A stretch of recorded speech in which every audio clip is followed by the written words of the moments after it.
materi teori dari pencak silat. Ya, perhatikan semuanya. Jadi kamu ini boleh nggak? Yang pertama, kuda-kuda. Kakak udah pernah menjelaskan kan di lapangan kuda-kuda? Ada berapa kuda-kuda? Kuda-kuda, tengah, depan, samping, dan satu lagi belakang. Ya. Fungsi dari kuda-kuda ini siapa yang tahu? Coba, fungsi kuda-kuda. Coba, angkat tangan, biasakan angkat tangan. Tujuan dari gerakan kuda-kuda. Ya. Apa? Tujuan dari gerakan kuda-kuda. Tujuannya apa kuda-kuda? Sini kakinya jadi kuat.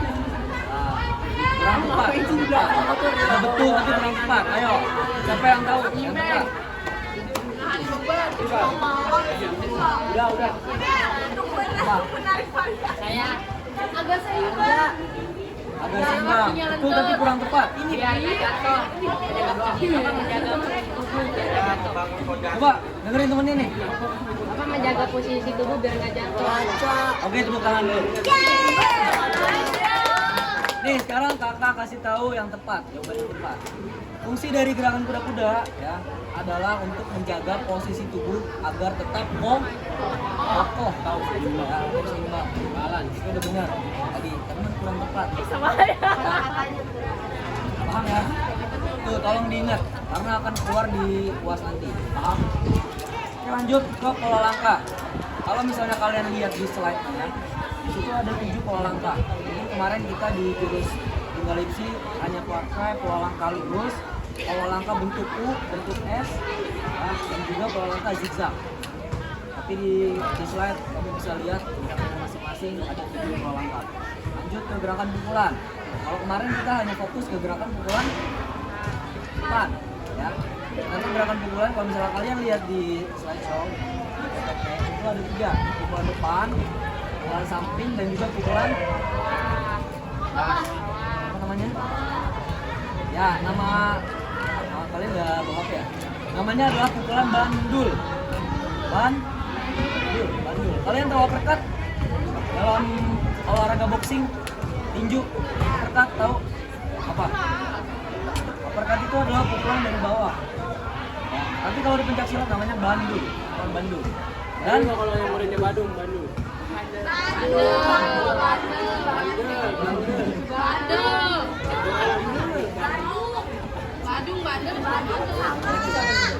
Oke?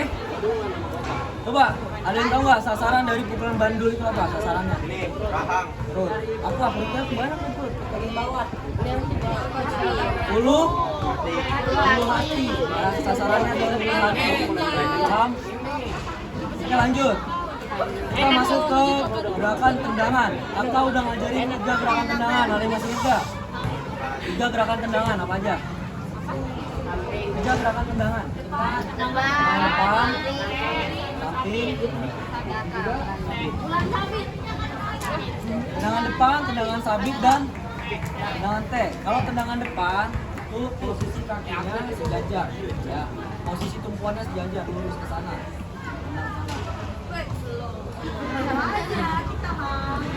Oke. Kalau tendangan sabit, posisi tumpuannya agak dibuka lebar, 90 derajat. Ya. Kemudian Enak tuh. ya perhatikan. Sekarang tendangan T. Ya, tendangan T di sini. Ya, tendangannya seperti huruf. Paham ya? Oke, lanjut. Kemudian kalian juga bisa baca sendiri. Ada variasi gerakan pisang di PPT. Kemudian variasi gerak elakan, ya, yang fungsinya untuk menghindari serangan lawan. Oke, sampai sini ada pertanyaan materi pencak silat? Nggak ada? Nggak ada? Paham? Oke, kalau paham, kita lanjut ke permainan bulu tangkis yang akan dijelaskan oleh Kak Habibie. Ani, Anung, Ida, Ara, Eren, Desi,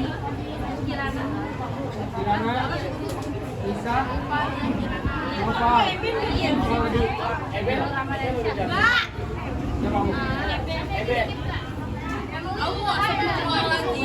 ya, Eben. Udah, apa udah? Ya, silakan bulu tangkis nanti setelah kakak Iqbal absen, kakak akan menjelaskan dulu materinya, teorinya, ya 2 materi tersebut. Lalu kita langsung ke pengambilan nilai bulu tangkis. Ya, sistematisnya nanti kakak jelasin lagi. Paham semuanya? Ada pertanyaan? Ya, kita lagi. Oke, kakak absen dulu, bentar. Dulu lapis. Dim. Ahmad, Bapak. Anjani. Anissa. Izin dia.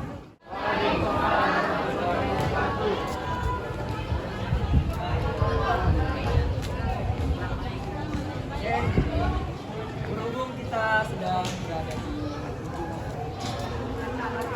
pembelajaran PJOK, jadi hari ini adalah pembelajaran PJOK terakhir, yang mana kita itu materinya adalah pengambilan nilai bulu tangkis.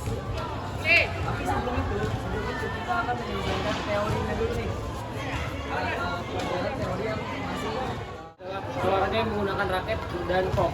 Dan olahraga ini bisa dimainkan perorangan, single ataupun berdua atau ganda. Nah, di ganda itu ada 2, ganda campuran dan ganda iya, itu campuran. Bener. Ganda campuran itu biasanya laki-laki dan perempuan. Udah tahu kan semuanya biasa nonton bulu tangkis.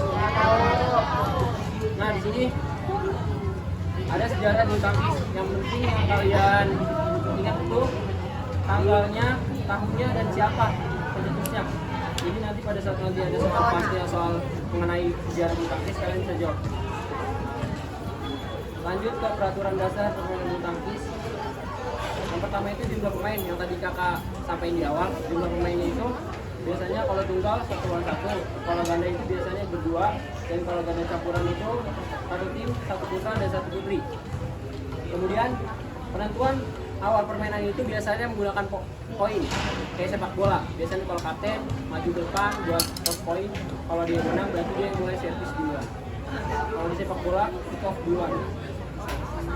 Kemudian untuk perhitungan skornya itu pertandingan bulu tangkis itu memakai sistem best of 3 yang dimana pemenang yang memenangi 2 set langsung, jadi tidak perlu menggunakan set ketiga. Paham nggak? Nah, jadi kalau misalnya Kak Iqbal dan Kak Denny bermain nih, set pertama Kak Iqbal menang, Kak Denny set kedua menang, diperlukan set ketiga untuk menentukan siapa pemenangnya, kayak gitu.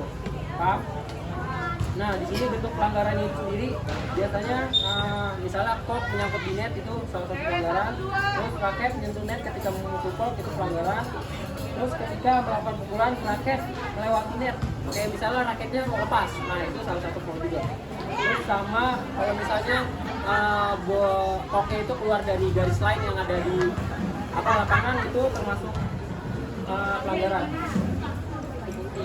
Kemudian di sini ada ukuran lapangan bulu tangkis, kalian nanti bisa lihat sendiri, hafalin aja kayak lebarnya berapa, tinggi netnya berapa. Jadi pada saat ada soal mengenai ukuran lapangan bulu tangkis kalian bisa jawab. Kemudian di sini ada cara mendapatkan poinnya. Poin dalam pertandingan bulu tangkis diberikan apabila seorang pemain atau kedua regu bisa menempatkan shuttlecock atau kok ke area lawan tanpa bisa dibaliki oleh lawannya. Paham nggak sampai sini? Nah, seperti itu.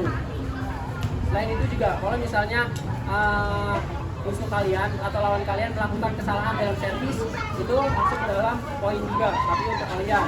Jadi misalnya dia servis nih, terus servisnya tidak melewati net, nah itu poin untuk kalian. Kemudian di sini ada teknik dalam memegang raket atau grip. Yang di sini ada 4 grip. Yang pertama itu ada American grip, forehand grip, backhand, dan kombinasi grip. Biasanya kalau for American grip itu dia pegangnya seperti ini, American grip. Tapi kalau misalnya for itu bersalaman. Nah, nanti bisa dilihat di PPT-nya.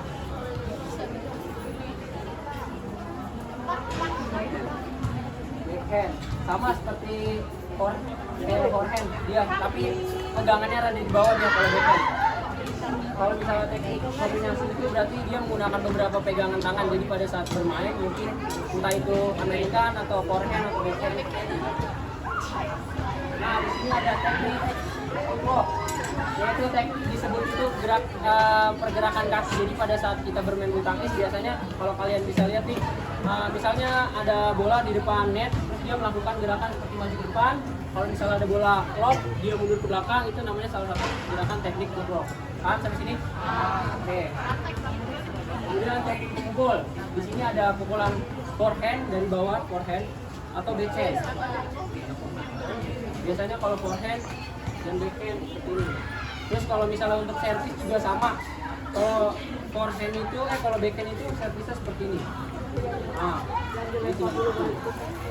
Kalau forehand dari bawah dia. Paham sampai sini? Dan ada dua pukulan. Yang pertama itu ada pukulan smash dan pukulan drop shoot. Dua pukulan ini sama-sama dipergunakan banyak pemain untuk melewatkan poin. Yang dimana kalau pukulan smash itu biasanya para pemain memukul dengan sekeras-kerasnya, menempatkan bola misalnya ke tempat posisi yang susah. Tapi kalau pukulan drop shoot itu sama kayak pukulan smash, cuma dia kayak pukulan tipuan. Jadi misalnya gerakannya, kalau misalnya pukulan smash kan pukulannya kencang. Kalau dia kencang tapi penempatan bolanya di depan net. Jadi pas jatuhnya itu mendekati net, jadi susah untuk dibalikan oleh musuhnya. Paham sampai sini? Oke. Mungkin cukup sampai situ untuk materi bulu tangkisnya. Ada pertanyaan sampai sini? Paham semuanya? Sudah. Oke, sekarang kita masuk ke teknis penilaiannya ya. Teknis penilaiannya cukup simpel ya. Yang dinilai adalah teknik kalian masing-masing. Penilaiannya individu bukan kelompok ya. Mulai dari teknik servis ya, kalian bisa menggunakan servis backhand atau servis forehand. Contohnya kalau teknik servis backhand seperti ini, bolanya mendekati dengan kaki, kemudian bolanya itu jangan dilempar ke bawah ya, jangan dilempar ke bawah, tapi cukup dilepas aja. Nah, paham ya? Paham? Paham? Sampai sini. Kemudian yang kedua adalah servis forehand. Bolanya juga jangan dilempar. Ya, pandangan kamu harus fokus sama arah kok. Perhatikan. Pandangan kamu harus fokus sama arah kok. Paham ya? Kemudian cara teknik yang ketiga adalah teknik pengembalian bola. Ada forehand yang tadi sudah dijelaskan itu, forehand dan backhand, overhand dan backhand. Paham ya? Di sini, kalau misalnya nggak kena ya ambil lagi tekniknya salah. Paham ya? Sistem keberhasilan memasuki garis jarak dulu.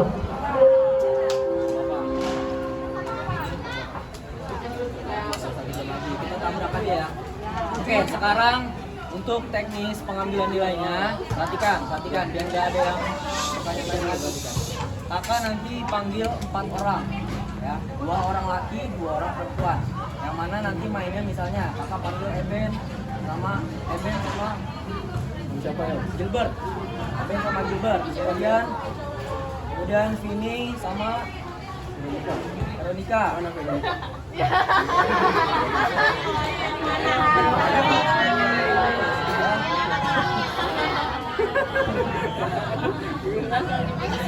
Apa? Ya umpamanya seperti itu ya. Jadi bukan main ganda, tapi mainnya perorangan 2 pasang. Paham? Ya, yang lain ketika yang temennya lagi pengambilan nilai boleh latihan di tempat lain. Ya. Paham? Iya. Apa ada pertanyaan? Jangan menyalahkan alam. Jangan menyalahkan alam. Nih, perhatikan. Kamu tahu ada angin, misalnya anginnya ke sana. Yang di daerah sini pukulnya lebih pelan. Yang di daerah sini pukulnya lebih pelan. Paham? Kalau ada angin stop dulu aja. Ya, kalau ada angin mending stop dulu aja. Paham? Paham ya? Oke, kalau nggak ada pertanyaan, silakan.